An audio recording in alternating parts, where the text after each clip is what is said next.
Hola, amigos! I've had an amazing adventure in Mexico for a month. Here's the recap, crammed into 10 minutes. My first stop was vibrant Puerto Peñasco on the beautiful Sea of Cortez, where I met up with some of my friends who live there, and we enjoyed delicious local fare and beverages. Wowzer! Yes, we stuffed our faces. What a fantastic first 3 days. Oh yeah, did I mention I drove across the southern border from Arizona? From there, I flew to Puerto Vallarta, and I caught a water taxi to the vibrant jungle village of Jalapa. It's only accessible by boat, and a nice local guy helped me with my luggage, since there's no cars in Jalapa, only ATVs or mules. Jungle glamping was surprisingly quite comfortable, and I really liked the people who managed the campsite. In fact, I loved everything about Jalapa.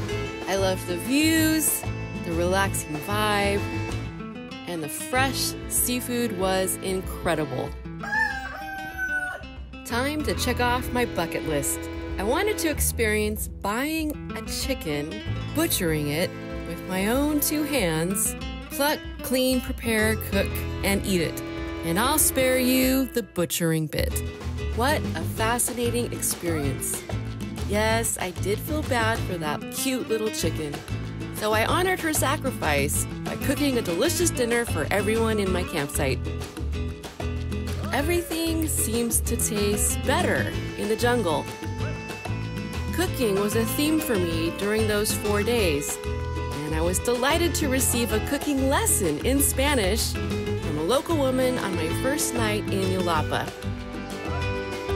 It really is a magical place, and I was sad to leave. It was time to hop on another water taxi back to Vallarta for a brand new adventure.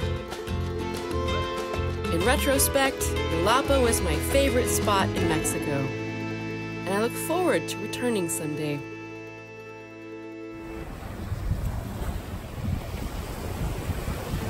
Moving from a tent in the jungle to a luxury beach resort was quite the shock, but I adapted pretty fast and enjoyed exploring the local scene in Vallarta. Its history, markets, produce, and of course, the food. There are a lot of great places to eat. What a vibrant city. Not once did I eat in my hotel. I wanted to go where the locals ate. On my last night, I finally had 1 shot of tequila and promptly howled at the full moon on the beach. Unrelated to the tequila. Mexico City. Only 25 million people. After a frustrating 13-hour night bus, I arrived sleep-deprived and very hungry. The foodie scene in Mexico City did not disappoint, so I jumped in face first and toured around by foot, eating along the way. Their local market was huge. Anyone want a chocolate-covered scorpion? Turns out my hostel was not great, and my bunkmates were party animals. So I went back out to explore Mexico City's iconic sights.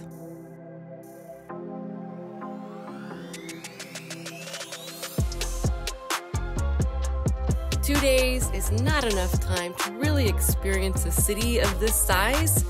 However, I packed in all that I could and probably put on a few pounds. What can I say? The food is so good and cheap too.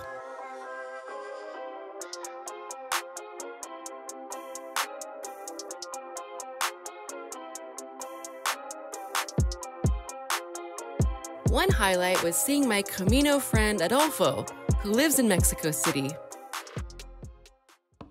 When I reached the city of Puebla, I could finally hear myself think again, unlike the hectic energy of Mexico City. I was thrilled to find a decent hostel. Puebla is famous for its mole poblano, and I made a beeline to sample it immediately. With a good meal in my belly, I was loving Puebla already, and its more calm, relaxed vibe. Met some cool backpackers who invited me out for a beer and live music. Glad I stayed only for one beer. Because while they slept in with hangovers, I got up at sunrise to film, explore, and capture the nuances of Puebla.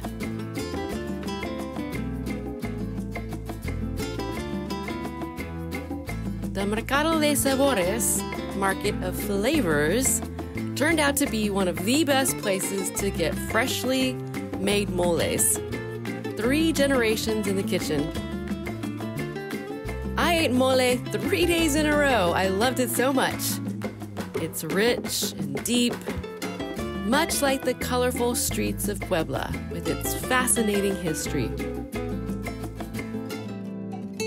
Boy, did I spend a lot of time on buses in Mexico. Next up, Oaxaca. With a fun-loving nightlife in the Zocalo, I was told to sample their mezcal, made from the agave plant. It's a sipping alcohol with a myriad of undertones. I'm a good sport, and I'll try anything once. Mezcal is not for me.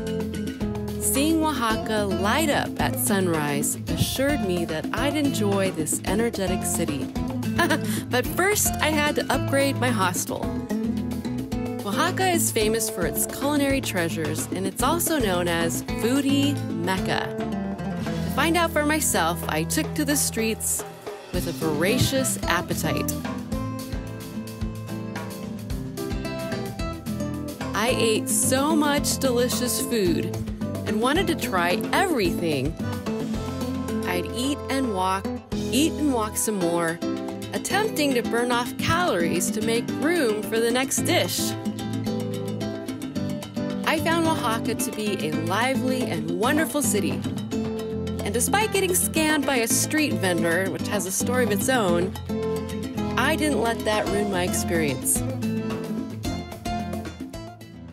San Cristobal de las Casas is a magical pueblo located in the highlands of Chiapas. After getting a quick breakfast and a $6 semi-private room, I began my explorations and was enchanted at first blush. Nearby is the stunning Sumidero Canyon. I took a boat ride up the river and drank in the tranquil beauty of Mother Nature. Every day, visitors would congregate on the main street for wine, tapas, and live music. I clearly needed more time in San Cristobal.